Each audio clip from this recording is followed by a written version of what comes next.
Hey guys, my name is Shirley and welcome back to my channel. In today's video, we are just going to be having a bit of a chit chat about the most recent Apple event, as well as why I have decided not to upgrade my MacBook Pro this year. Now, before we go too far, I really do want to apologize for the lighting in this video. I've got new lights and I'm trying to figure out how to use them, but it's just been a bit of a struggle. So I do apologize for the lighting in this video. I promise the next video will be much better. But for today's video, as I said, I am just going to be having a bit of a chit chat about why I will not be upgrading my MacBook Pro this year. Before we do go too far into the video, I do just want to start off with some context. First things first, I am an Apple fangirl. I love Apple, and what I love most about Apple is the Apple Pro lineup. Anything that's got Apple in front of it and Pro at the end of it, I love it. I'm a big fan. So this is not like an Apple hate video at all. It genuinely is just trying to add a bit of, you know, a different voice to the dialogue that's on the internet at the moment. Now, a few days ago, we did have Apple's second event for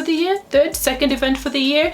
And oh, can I just say, I believe that was probably the best Apple event that we have had all year, and the real star of the show was the new MacBook Pros that will be coming with the M1 Pro chip as well as the M1 Max chip. So if you did miss the event, Apple did introduce a few upgrades to their current lineup of products. So we saw HomePods, we saw AirPods upgrade, and yeah, the real star of the show was the new MacBook Pros coming in 14-inch and 16-inch, riding either the M1 Pro chip or the M1 Max chip. But obviously, when I was watching this event, I was just absolutely drooling. First of all, it was the ports. Like, I just saw the ports and I'm like, yes, finally Apple decided to listen to what we've been screaming all these years. So right now, if you do get a new MacBook Pro, you will have 3 Thunderbolt ports, you have MagSafe charger, you have an SD card slot and a HDMI slot, which is just literally all the ports that you can ever need in a MacBook Pro.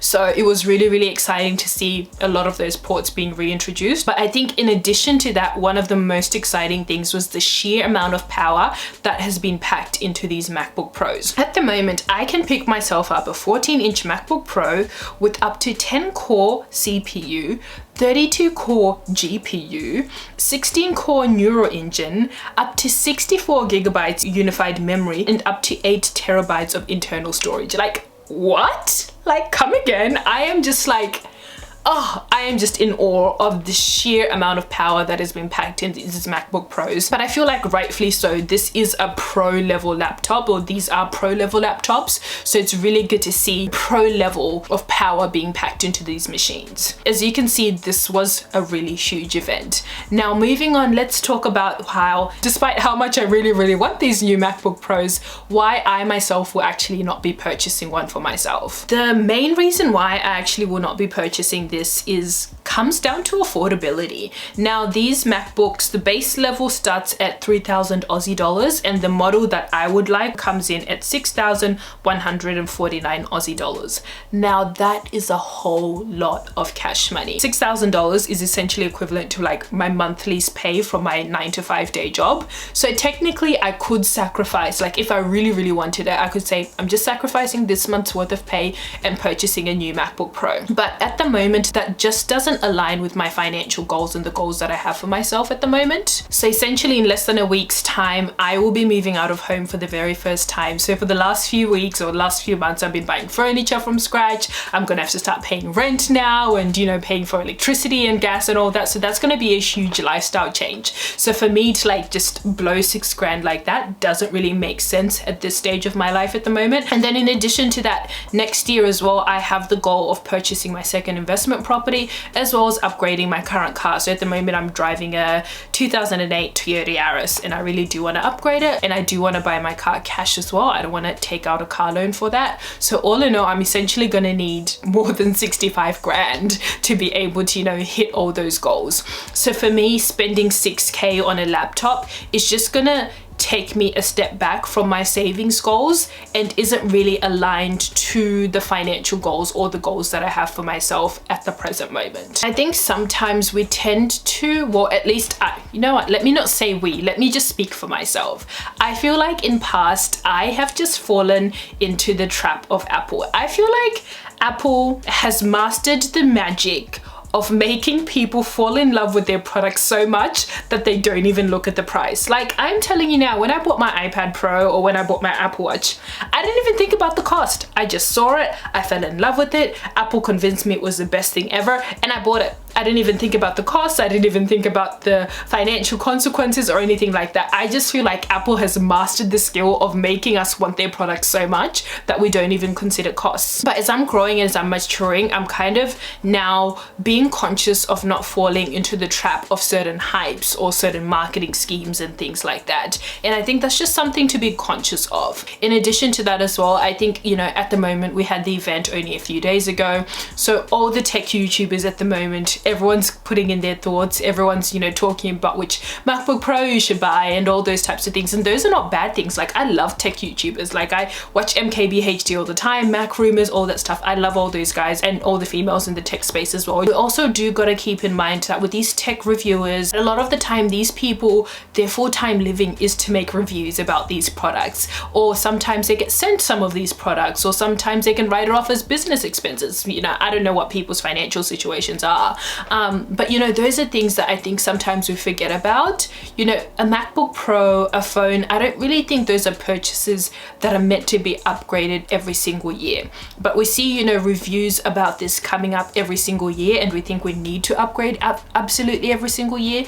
But you do got to remember that some of the people that are creating this content on the internet, which is great value content and which I love, and I'm so grateful for the tech community, but we do have to be conscious that for a lot of these people, it is their full-time job to do this. So maybe they might not have had to pay full price for it, or maybe, you know, they can write it off as a business expense or whatnot, or they actually need to make that video you know, to cover bills or to make a living or whatnot. So I think we do just have to be conscious that just because we're seeing this everywhere on the internet, it doesn't mean your average Joe, you know, needs to upgrade their MacBook Pro every single year. Another reason why I have decided not to upgrade is because I have a MacBook Pro that I upgraded literally less than 2 years ago that is still working perfectly fine. So I used to have the 2016 MacBook Air, and then at the end of 2019 I purchased a MacBook Pro, which I believe was part of the 2018 release, and I purchased mine for 2,429 Aussie dollars, and it was a 13-inch 2.4 quad core 8th generation Intel Core i5 processor with 256 gigs. I know that was a big mouthful, but I purchased that literally at the end of 2019, so it hasn't even been 2 years yet. And the intention when I purchased that is I upgraded a few things because I had the intention of future-proofing it. I was like, let me upgrade a little bit just so that I can future-proof my device, and it can be a device that I can have, you know, maybe for the next 5 years. But now I'm looking at myself, it's literally less than 2 years since I've made that purchase, and I'm already thinking about wanting to get a new MacBook Pro. So I think I really had to kind of draw myself back and say, hey, for all the things that I need, my laptop is still working fine. Yes, there's some issues that I have with it. Yes, it's not like as fast as, you know, the new MacBooks that are out there at the moment, but I have never not been able to produce a video because my laptop is too slow or because it's not exporting quickly enough. So I really did have to take a step back and say, is my current laptop really such an inconvenience that I need to upgrade? And the answer was no. Like I said, yes, it's not perfect, but the level of inconveniences are not what 6,000. The level of inconvenience is not that drastic that I need to upgrade it after literally less than 2 years. And I guess the last and final reason why I won't be upgrading is I'm trying to put a conscious effort into not falling into the trap of rapid consumerism. I feel like in a world that we're living in now with Instagram, with YouTube videos and reviews and, you know, all these new products, there's always something new, there's always something better, there's always something bigger. You know, there was once a point in time that we were buying iPhone 4s and we thought iPhone 4 was the best phone ever. And then iPhone 10 came out and then we're like, oh my gosh, iPhone 10 is the best phone ever. And now we have iPhone 13 Pro and now we think iPhone 13 Pro is the best. But next year there's going to be a new iPhone and it's going to get better, it's going to get faster, it's going to get more efficient or whatnot. So there's always going to be something out there to chase, and I just don't think I always want to be chasing the best and latest of things. And I really have been training myself to really not fall into the trap of just because I want something I have to buy that thing. Me and instant gratification are like this. I love instant gratification. I know it's terrible. I've tried to get rid of her, but me and instant gratification were like this. I see something, I want it now. I order something on Uber Eats, I want it delivered now. I order something on Amazon Prime, and if it says it's being delivered in a week, I chuck a fit because I want the thing delivered literally right there and then. But I really do have to start training myself, and I really have been working on trying to train myself to say, just because I see something and just because I want something, it doesn't mean I have to get it. The thing is, there's always going to be things that we want. There's always going to be things that are catching our eyes. You know, Apple doesn't spend, you know, millions and millions of dollars on marketing just so that you don't want their products. Like, it's a business. They want to make a profit and they want to sell as many products as they want to. So yeah, overall, those are just my thoughts about this whole thing. Like I said, this is just personal to me. I'm not saying don't get any of the new MacBook Pros. If I won the lotto tomorrow, best believe I am getting a new MacBook Pro.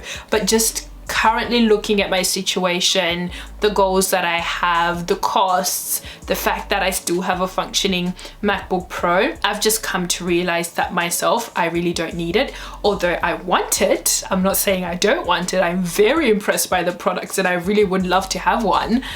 I realized I don't need it. So anyway, those are my thoughts. I was just sharing my opinions on, you know, the things that have been happening in the tech space over the past week or so. If you have liked this video, make sure to pop that like button, and I am really keen to have a discussion with you guys in the comment section. Whether you want to disagree or you want to agree with me, let's just keep in mind to be respectful in the comment section. But anyways, thank you guys so much for watching. With all that being said and done, dream big, keep well, and hustle hard. I'll catch you again in the next one. Bye!